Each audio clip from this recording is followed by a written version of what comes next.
So I have a few points for you today that I'll go through. Just if you want to jot them down, you can. If not, that's okay. They're not that difficult, but it's very simple. The first thing is this. The first point is arise and go. This is a common formula for divine calling in the Bible. It's found in many places throughout the Bible, depending on which translation you read. You can see it more occasions than that. I just threw a few of them up here for you. In Genesis 35 and verse 3, 43 and verse 8, Deuteronomy 9 and verse 12, 10 and verse 11, 17 and verse 8, and 2 Samuel 3, 21, 19, 7, and Luke. Now we're moving to the New Testament, Luke 15, 18, and Acts 22, 10. All of these give specific commands to arise and go for a specific purpose and a specific plan. Similar commands of arise and depart, right? Similar saying, similar meaning in Micah 2 and verse 10 brought direction away from destruction. How many people have ever been in that situation where you have felt like God was telling you to do something, it didn't make sense at the time, and you did it anyway, and you found that God delivered you from something that would happen had you been in that situation? Has anybody been there where you've had that experience where you went because you felt God lead you somewhere and you realize, had I been there, bad things could have happened? God does this. Sometimes God is using, just like he says here to Jeremiah, arise and go, and then I'm going to give you what you need when you obey that command. Sometimes God will say, arise and go, because he's preemptively delivering you from something that you may not even understand at this time. See, because the ultimate thing is God is going to move you into the position that he needs you in most. Sometimes when we move, we must be moved into that position where we can hear God's voice the best and receive the help in our life. And sometimes, and I know this personally, my wife, Julie, we know this personally, sometimes we just have to believe that God is doing what he does best because we don't understand.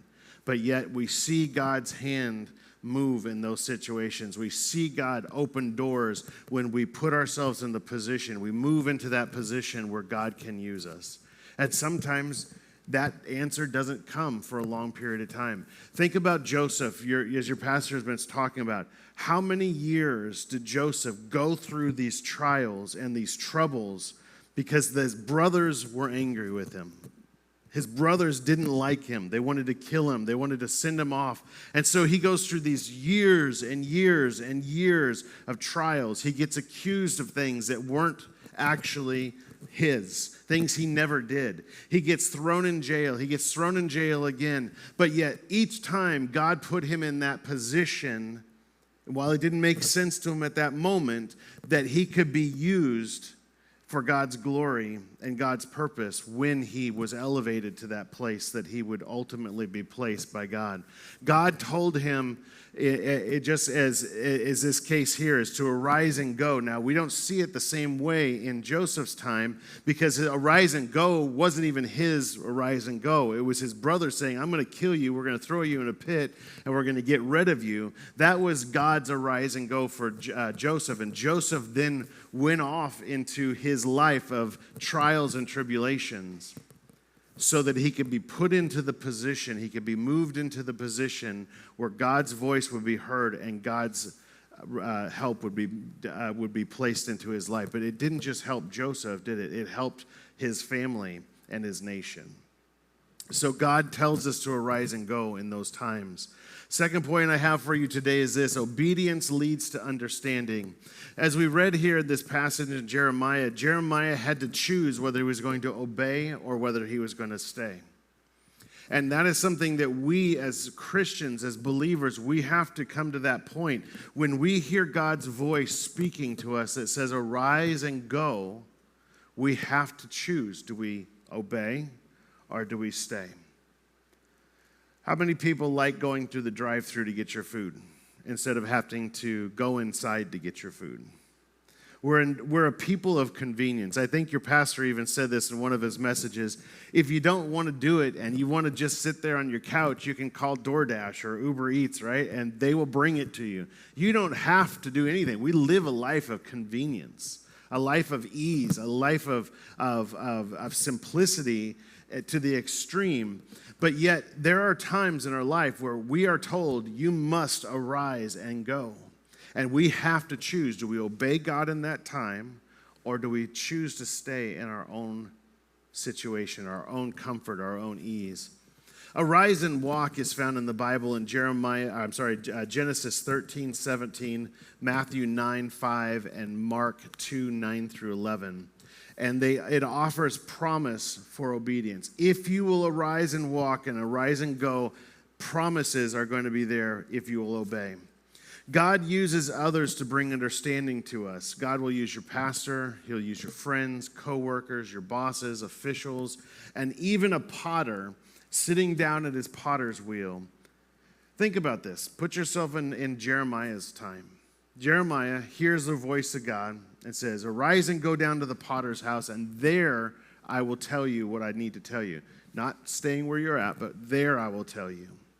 And it's your choice, Jeremiah. You don't have to go, but you will not hear what I have for you unless you obey. So Jeremiah decides, and probably rightfully so, he kind of has heard the voice of God a few times in his life.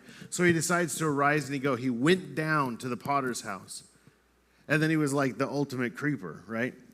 Starts staring in the window at the guy doing his job. Doesn't knock, doesn't announce himself, just looks in the window while this guy is working at the wheel. And the wheel is going and the wheel is spinning, and he sees this lump of sloppy, wet, gross clay. Anybody ever work on a potter's wheel before? A couple people have. It's the cleanest job you'll ever have, isn't it? It's not. It's not. It's a messy task. It's a messy job. It belongs on that Dirtiest Jobs in America or whatever, right? The show, because you take clay, you throw it on the wheel. But just because you spin it around doesn't mean it's going to do anything. You have to add water to it. You have to start adding moisture to it so it becomes pliable and it becomes something that is moldable and something that can be shaped. And there is mud and slop going everywhere. It's sliding off the wheel. It's all over your clothing or your apron or whatever you're wearing. It's in your hands. It's in your fingernails. It's dirty. It's messy. But that is just like your life, if you think about it. Our life is not pretty and clean, is it? It's messy. It's dirty. There's things that we go through. There's troubles that we go through. There's things that we put ourselves in that God has to take us out of. And to do that, he has to mold that out of us and shape it out of us. And so God uses other people in our lives to do that. He will take you and he will use your pastor. He'll use your friends, your coworkers, your bosses, political officials. He'll even use the potter as an example, as I said, to change the shape so he can get the obedience to bring the understanding in your life. The third thing I have for you today is this: a lump of clay is an elegant piece of pottery in disguise. A lump of clay, as gross and disgusting as it is on a potter's wheel, is an elegant piece of pottery in disguise. And here you'll see on the picture that's up here, you'll see these are diamonds in the rough. Okay? They haven't been cut. They haven't been shaped. They haven't been formed into what you wear on your rings or on your necklace or in your ears. It hasn't become the valuable thing that you see. But within those rough stones is value. But it takes somebody who's a master of that work to draw out from within what those stones can ultimately be. And so, like a diamond in the rough, our lives is merely an unrefined lump of clay needing the master to shape and form us into our true potential. We cannot reach our full potential without the master's touch. Do you guys ever hear the song about the violin in an auction where they have the violin there and the violin, they try to offer it up, no one's bidding on it. It's like, all right, who'll give me $1? Who'll give me $2? Who'll give me $3? And it's not going anywhere. It's just an old, clunky instrument, probably beat up, got some scratches on it, probably looks like, Ricky Nelson's guitar, holes that aren't supposed to be there, all that type of stuff, beat up. And all of a sudden, this guy comes out of the audience, he says, hey, hang on, auctioneer, give me just a second. He picks it up, and the master comes in and begins to play this Stradivarius instrument, this extremely expensive, extremely old, extremely valuable instrument. And what was the difference that the song talks about? It was when the master's touch was applied, when the value of that instrument came out. And just like that, it's when the master's touch begins to touch your life, is when, doesn't matter how hard it is, doesn't matter how beat up you look, no matter how scratched up you are, no matter how many holes are in your life, when the master comes and he starts to apply his touch to your life, it changes everything. We cannot reach our full potential without the master's touch. It is his touch that forms us and makes us and molds us into the creation of his choosing. As you see here, you see this tiny little pot that's being made on this wheel. Sloppy mess all around it. But yet, because the master is touching it and doing the stuff that he is supposed to do, it is taking the form that it is supposed to be. From a lump of sloppy clay to a work of art is all being applied in that. And for those who've worked on a potter's wheel or have worked with clay, all of us maybe have touched Play-Doh. I got a grandson who thinks Play-Doh is the coolest thing out there right now. He wants to make grapes and he wants to make dinosaurs, and that's what we make all the time. But when we're doing it, we're shaping the dough to what it is, a pile just stuck in a little can, a little jar, and we're taking it out and creating what it has within its potential. And so that's what we're looking at here, is when we say, God, I don't understand what's going on in my life. I don't know why things aren't going the way they should. Maybe that's what's happening, is God has actually taken us. He's placed us on that wheel. He started spinning the wheel around. He starts adding water and moisture and life into us. And then all of a sudden, out of nowhere, he starts placing his fingers into us. And he starts digging in and removing things that don't belong. You see some of these people who'll take a knife and they'll reach in and they'll begin to cut out of the pottery the clay pieces that don't belong. How many people know God has cut something out of your life that didn't belong? It didn't feel good, did it? And sometimes it gets so painful, and sometimes it's so hard when God is reaching in and he's taking out the things that don't belong, or he's adding pressure to the inside and the outside of us at the same time, as he molds us up and he makes us taller and he stretches us out and he forms us into something that isn't what we're used to being. Pain is often associated. You think of Joseph and the pain that he had to go through, the beatings that he probably had to take, the times when he was going through starvation, the things that he went through, all because his brothers hated him because of God's promise on his life and God's provision that he was doing through him. Sometimes it's painful to go through what we go through. The fourth thing I have for you today is this, is that being reshaped can cause failure. Sometimes we fall apart, don't we? How many people in your Christian walk has ever fallen apart? We're all perfect in here. Great, good. God is with you. No, I'm just joking. But the reality is I know I've struggled. I know I've fallen apart. I know I've fallen on my face. I know I've made mistakes. I know that I've collapsed under the pressure of God's touch sometimes in my life. Jeremiah, while he was there, was observing the potter's wheel spinning. And as he was seeing that happening, what did he do? He saw the fingers going in. He saw the knife coming out. He saw the cutting away. And then what happened is as the wheel was spinning and as the cutting and the shaping happened, the vessel collapsed and began to fall all over itself. Now, this is where I think the master's touch is important, because if you were just a pottery student or you were just somebody doing this for fun on the side, you may just take this and say, what a waste of clay, what a worthless piece of clay. Throw it over on the pile.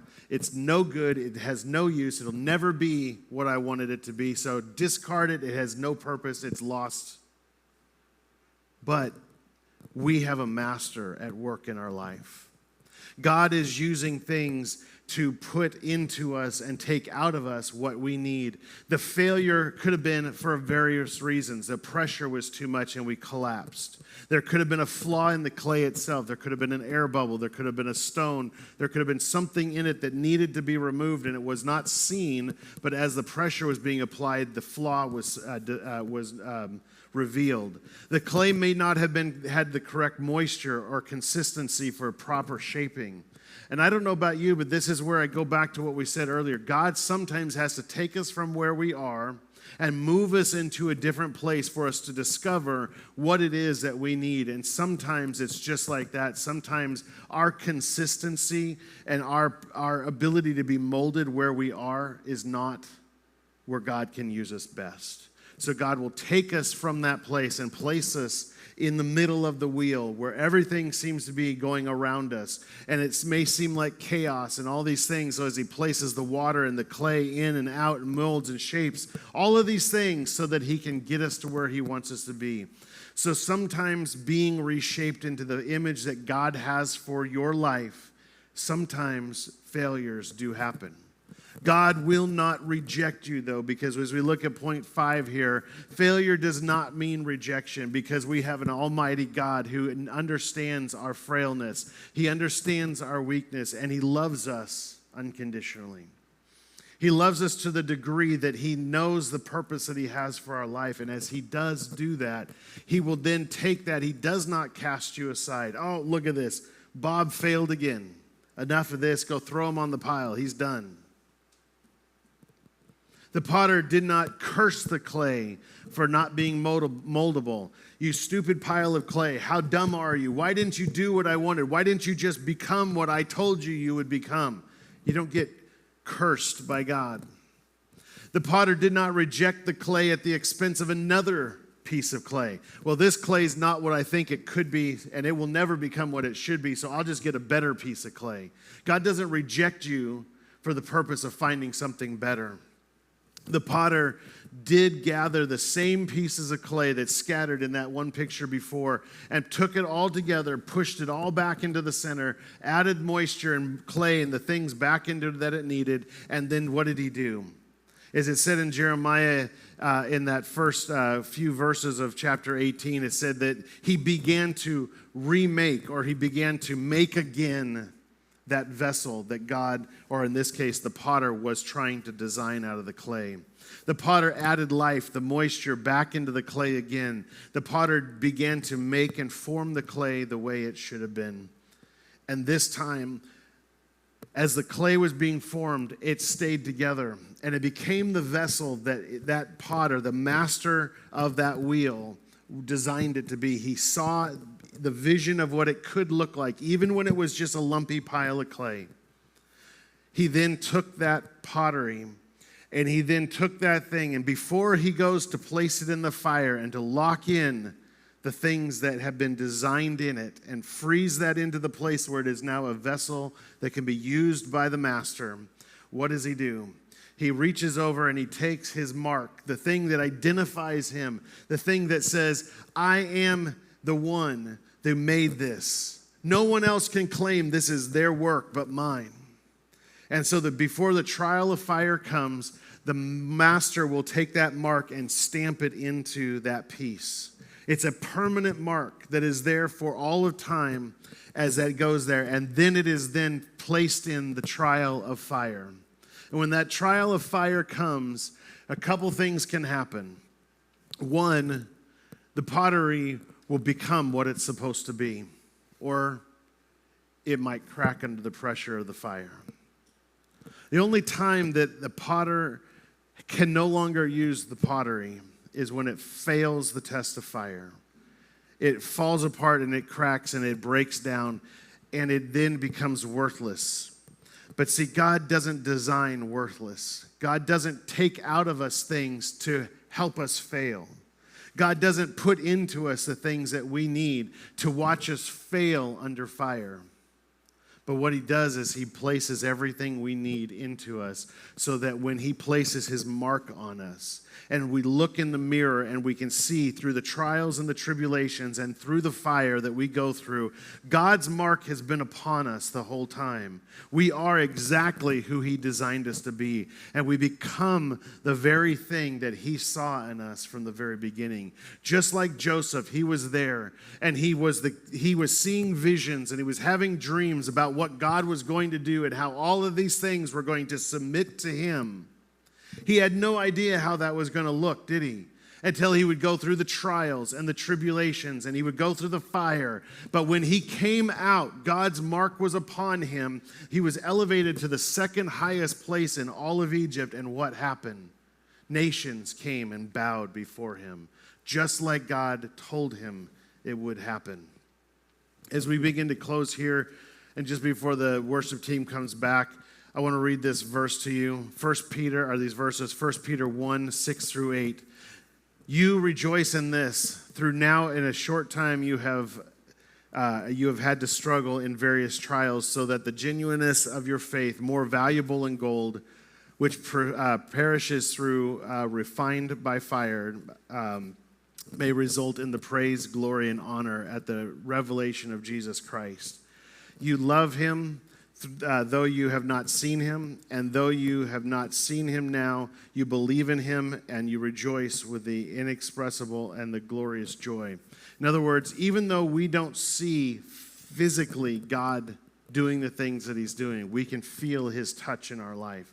We can feel him moving us and shaping us through the things that must go in our life so that we can do that. Before pottery can be used, it must withstand the fire of the kiln.